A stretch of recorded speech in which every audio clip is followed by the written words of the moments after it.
Today is the 2nd of February 2020, Sunday. It's been about 2 weeks since the last time I recorded anything, and in a lot of ways, it's actually just been a real hard week for me. A couple of weeks.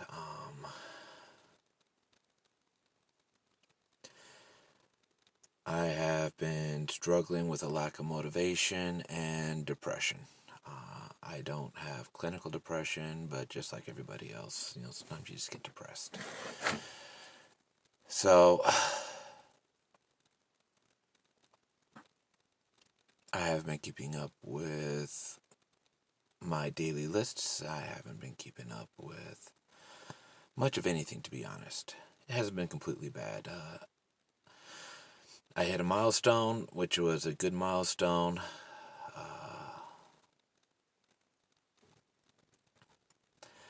But we'll see where that goes. I'll talk about that a little bit later.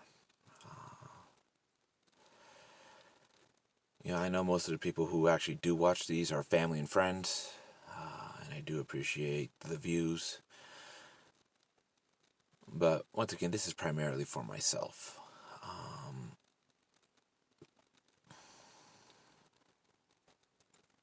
And as most of you have probably already noticed, I'm in my truck.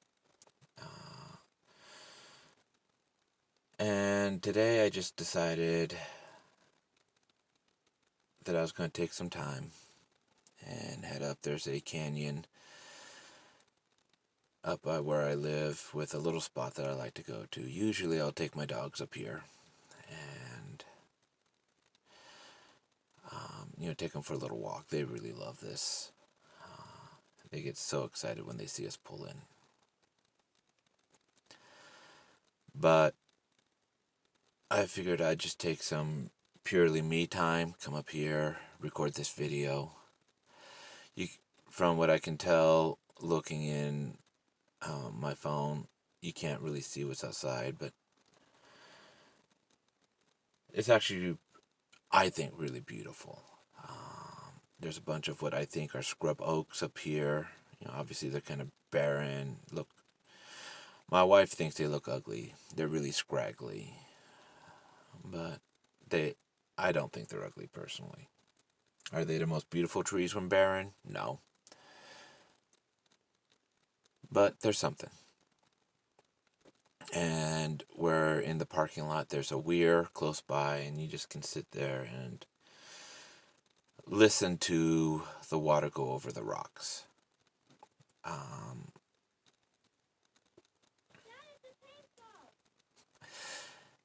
And so,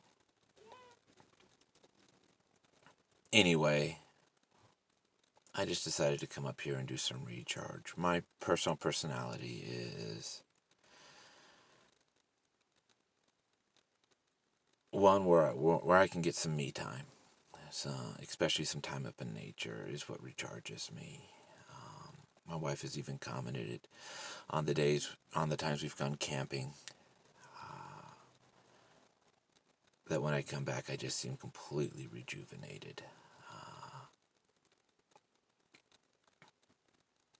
Like I used to go camping with the scouts. I was involved in a church scout group for a little bit. They asked me to be one of the leaders, and we'd go on these camps, and that would rejuvenate me. But what really rejuvenated me was like when we go camping in, it'd just be like really just pure for ourselves. Family would come down, enjoy the fire. Most of them don't enjoy spending the night up there. They just enjoy coming up, spending a fire, and I was glad to have them. But they would head off, and my wife also can't. Well, it's not so much can't sleep. I can't get a good night's sleep up there in the canyons or in the campgrounds, and so she and my daughter, who also don't particularly enjoy sleeping on the ground, would head back up. The last time we went camping, I was the only one who spent the night at the campsite, but I just came back so rejuvenated, and I need to do more of that. I need to do more of getting out into nature, getting out into the country. Even just like on road trips where we drive through,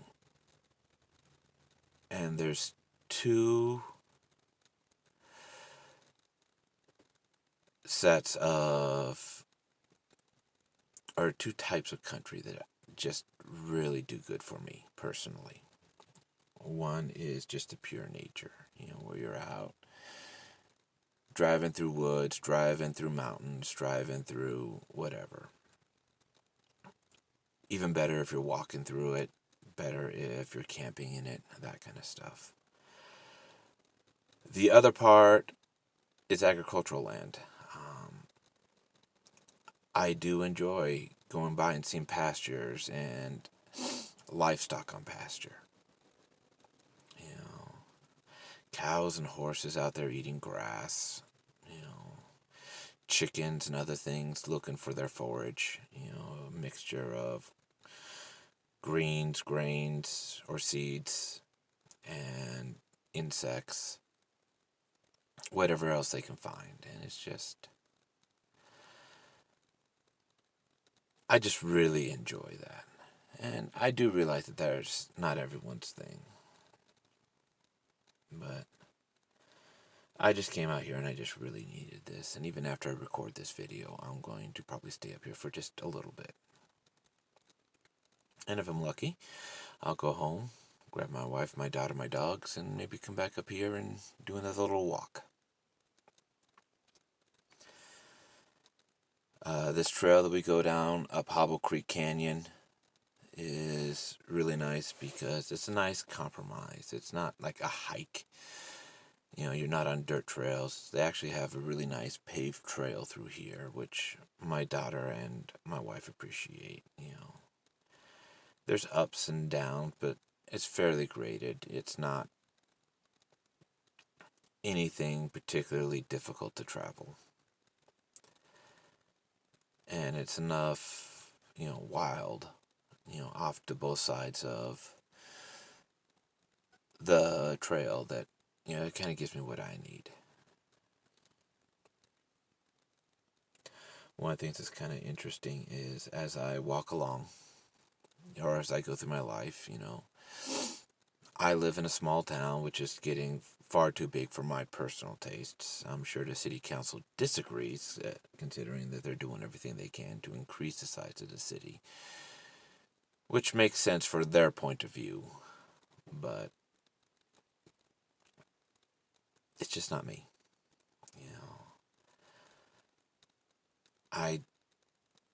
Being constantly surrounded by people is just kind of like a very slow drain for me.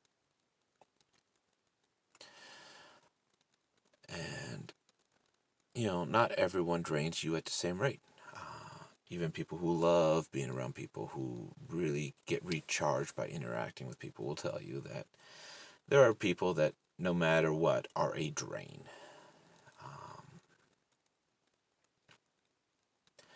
And there are people who are actually, I do get energy from, going out, hanging out with them, talking about them. There's a couple of people in my welding class that, much to the consternation of my wife, I would sit there and talk with, like Ian and some other people, and sit there and just talk to them for an hour about this, that, or the other.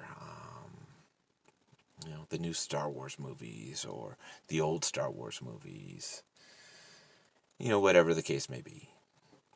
And those people actually were, a bit of a recharge. They added more than they took out. But just in general, being in a city, being around people, for the most part for me, is just, even the good ones are a slow drain. And for me personally, I need to get out here more. I need to get out into nature. I need to do things like that more. And have more me time. Something I've always known, but something that has kind of resurfaced as a, yeah, you need to do this kind of a thing.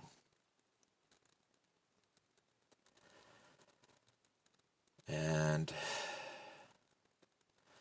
just feeling close to nature is a wonderful thing. Even if it's not your thing, I think that everyone benefits from it every once in a while. So, anyways, enough of that. On a positive note, I actually completed my widget, got it signed off. Some of the welds aren't anything that I feel particularly proud of as far as the way they look. They're not great. But on the other hand, this class is the first time I've ever touched a welder. So, I don't, you see these other people who come in who've been welding for years. They're here either just to learn a different process or to get their certification or whatever the case may be. And you look at their welds and they just look wonderful. Sometimes I get demonstrations from the instructors and they lay down these really nice welds. And my welds obviously don't look anything like that. But every single weld on there, I know, will hold. Every single weld on there, for what it was designed for, will hold. Not every weld I ever throw, I feel that way about. But I'm happy with it, and the fact that one is done. And I guess that's maybe another lesson is don't let perfection be the enemy of getting things done. Obviously, you want to try and do the best you can, but at some point, some of the welds that I turned in look just the same as the welds that I threw down, didn't ground off and threw them on again. And in fact, I think in one or two cases, I threw down welds that looked better than the ones I actually turned in.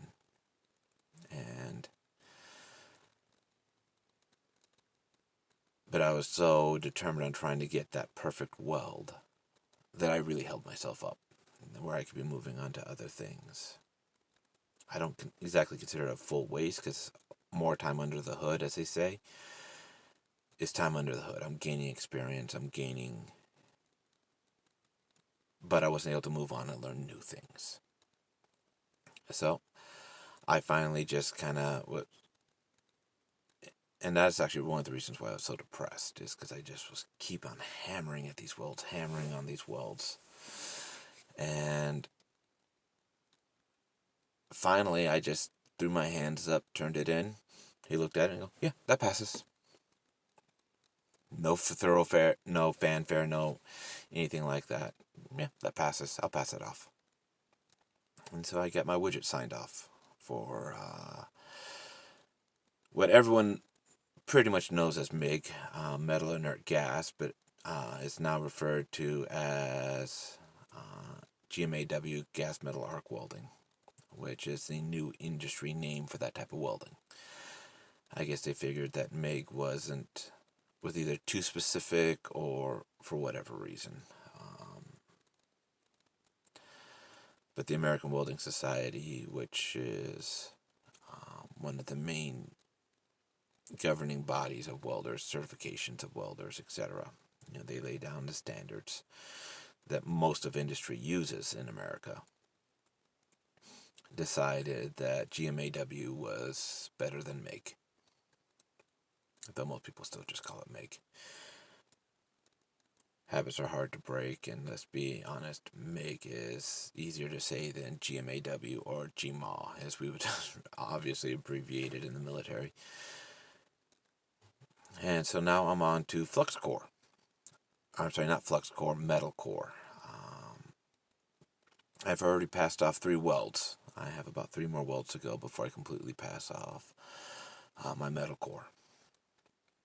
And then I'll move on to a completely different process. So that's actually really good. And You would think that would instantly pull me out of my depressive state, and it didn't. But it did buoy me a bit. It added just not enough to fully take me out.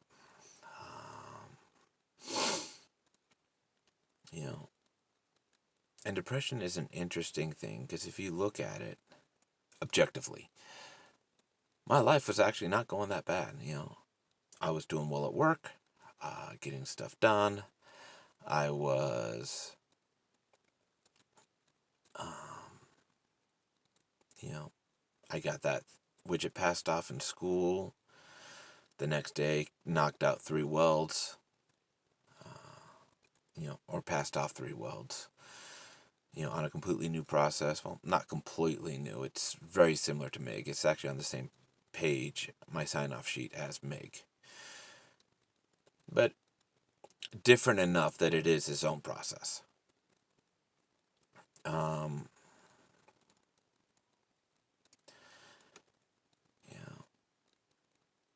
and for the most part, things were going pretty good.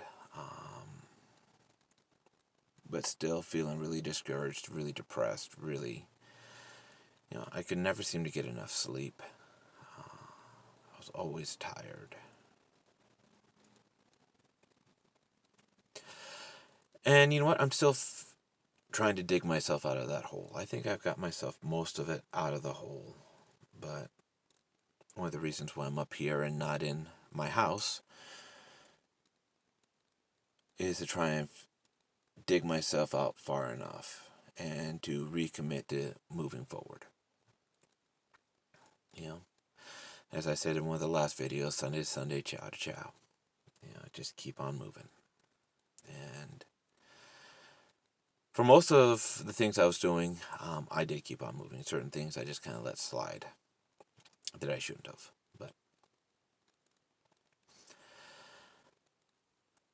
I did things on my list. I just didn't track them. So I don't have the type of memory that remembers, okay, on Tuesday I did this, this, and this. That's why I have checklists. In fact, I even brought my book up here, mostly just so if I have thoughts and stuff, I could record it. But, as I said, I used to keep a paper checklist before I moved to a digital checklist. I like the paper checklist just because I am actually, with a pencil or a pen checking things off and that kind of stuff. But the digital is better for me just because of my lifestyle. And because I'd always forget this book, and then I wouldn't check things off, and then I would start falling off. But, essentially this is the paper checklist I was keeping. And I think that's kind of goes back to the don't let perfection be the enemy of good. And,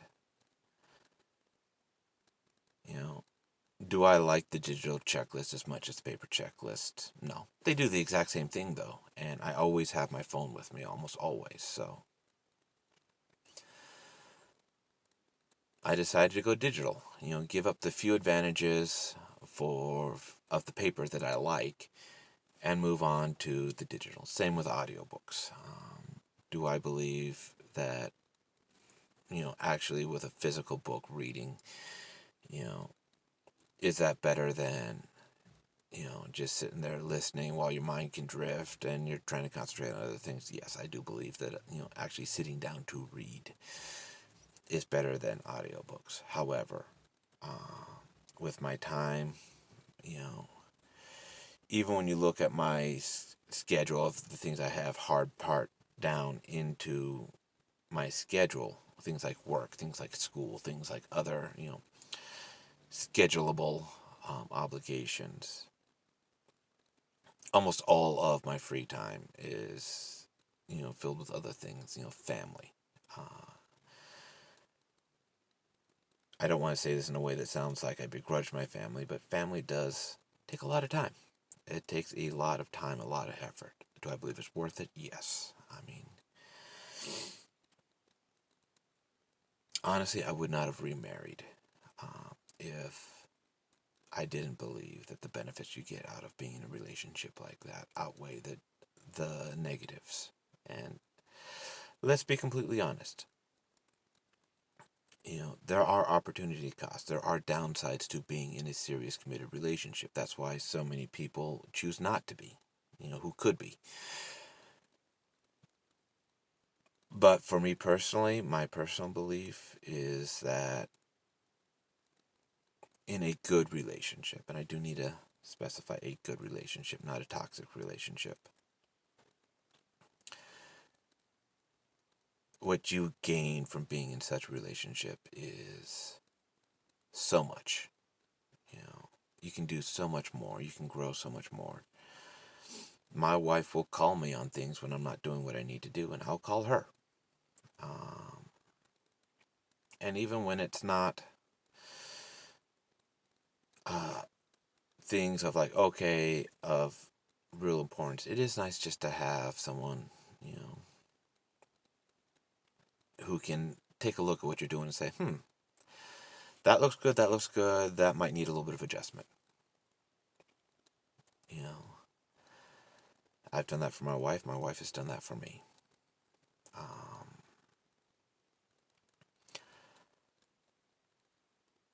And I do feel it's important to do that kind of stuff for each other, and that you're not going to get that from just anyone.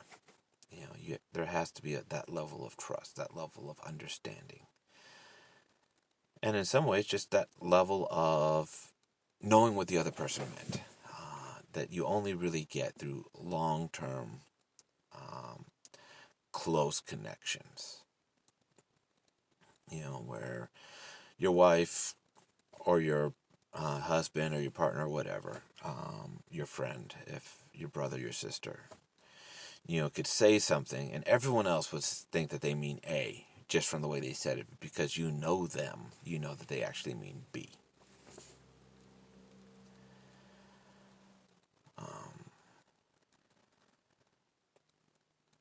So, anyways, as far as that goes, my writing, I forgot to look at my word count before I started this video. I believe I'm right around 800 words. I was planning on doing short stories, but if I was truly doing a short story, I probably should be, further along in my plot. But then again, that's what revision is for, to go back and change that. So, that being that,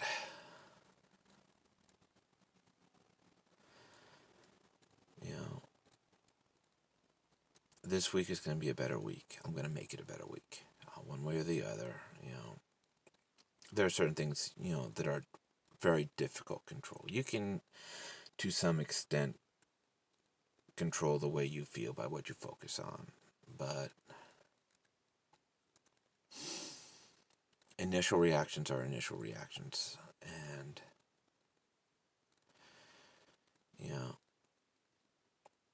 yesterday I woke up mad. Not everything had gone well the night before, but I woke up even madder than I should be, even if we hadn't resolved a lot of things, which we had. And I woke up mad, I woke up depressed, all that kind of stuff. And so what I did is I got up, I got dressed, and I got out of the house. A little bit to take some me time. There's some errands I knew I needed to run. Needed to replace the toilet seat, and so I went down to Home Depot, bought a toilet seat, just kind of spent some time by myself. And that was for two reasons. One, just to get out of the house, just to get some me time. But also just because I didn't want to take my anger and my frustration, which I couldn't really pin down the reason for. I didn't want to take that out on my wife. I didn't want to take that out on my daughter. And so I kind of removed myself from that situation for a little bit. For several hours, actually. I was gone far longer than I technically needed to be. And when I came back, my wife apparently had sent me 50 messages. Now, obviously, that's a bit of an exaggeration, but sent me messages, tried to call me, and I had my phone on silent, didn't hear it. And But when I came back, I was in control enough that I was able to actually explain to my wife, I woke up really mad. I woke up really depressed. I woke up and, I'm trying not to take anything out on you. I'm trying not to take anything out on my daughter. Um, and we were actually able to have a good conversation, because I had removed myself long enough that I was in a position where I could. You know, feeling depressed, there's things you can do to make that better, things you can do to make that worse. And I'm going to try and focus on making it better. I'm focusing on the positives, the beautiful things I have in my life. The fact that where I live, at most a 15-minute drive, and I'm out here in the mountains, or I can take that break. There are people who don't have that. When I lived in La Mesa, San Diego, it was a 2-hour drive to the mountains, a 1-hour drive to the beach. I'd kind of lived in a place where it was a 30-minute drive at least. And this was several years ago, and I never really timed it, but it was like a 30-minute drive at least to get anywhere that anyone would consider a kind of a city. And even if you were to drive an hour to the beach, through traffic and everything, and you get to the beach and it was beautiful, but still there was people all over the place. I mean, Mission Beach, at least in the San Diego area, is an extremely well-known beach. And even other beaches around, it was very hard to get away from people. So, I'm very fortunate, I feel, considering what recharges me, that within 15 minutes I can get to a place where, yeah, I've watched a few people walk by. You might have heard a little kid who walked by my truck. But I can get enough away where I can start doing some of my recharging that I need. And I can do what I need to do. And so I need to, count your blessings. I need to make sure I'm counting my blessings to fight, those depressive thoughts that come into your head, that depressive feeling that comes into your head. And that's what I'm going to do. And I'm also going to focus on, working on my list, getting done what I need to get done. So that at the end of the day, if nothing else, I can look at my list and say, yeah, I've done these things. I've accomplished these things. I've checked these items off of my list. And I'm making progress. Because everything on my list, one way or the other, is designed to help me make progress towards my different goals. And so those of you who actually are watching this, I guess that's my question to you is, what are you doing towards your goals? Do you have your list, whether it's a mental list, whether it's an actual checklist, How are you progressing towards your goals? This entire vlog is just a documentation of me trying to work towards my goals. And my hope is for anyone who does watch these that, you can look at it and say, okay, this week, what have I done to work towards my goals? What are my goals?